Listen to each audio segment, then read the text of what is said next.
నీ హృదయంలోనికి రావాల్సినటువంటి, ఓకే నా మతానికి సంబంధించిన వాడే కానీ దైవభక్తి ఉందా లేదా అనేది ఆలోచన చేసుకోవాలి.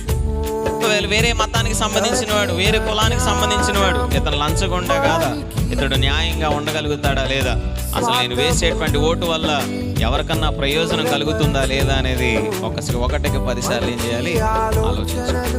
ఒకవేళ అతనిలో అటువంటి అర్హతలు లేకపోతే ఓటు వేస్ట్ అయిపోతుందని ఏమాత్రం ఆలోచించవద్దు. కానీ మనం వేసేటువంటి ఓటు వల్ల అన్యాయము ఈ లోకంలో కొనసాగేది, న్యాయము జరగకపోగా అన్యాయం ఎదురయ్యేది. సంధిచేతనే మోషేకి తెలియజేస్తా ఉంటాడు, అయ్యా న్యాయమును జరిగించడానికి, న్యాయముగా ప్రవర్తించడానికి మంచి వ్యక్తులను నువ్వు జాగ్రత్తగా ఎన్నుకో అని ఏం చేస్తూ ఉన్నాడంట, తెలియజేస్తూ ఉంటాడు. రెండవ విషయాన్ని మనం చూస్తూ ఉన్నప్పుడు రెండవ విషయాన్ని ఈ లూకా సువార్త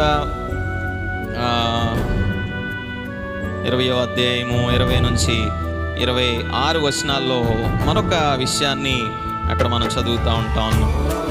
ఒకటి, బాధ్యతగా ఎన్నుకోవాలి. తప్పనిసరిగా అతనిలో ఉన్నటువంటి మంచి సుగుణాలను మనం జాగ్రత్తగా చూడాలి.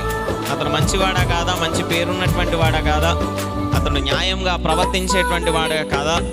మూడవది ప్రాముఖ్యమైనది, ఒకవేళ మన యొక్క మతానికి సంబంధించిన వాడు మనం అనుకుంటే నిజంగా దైవభక్తి ఉందా లేదా.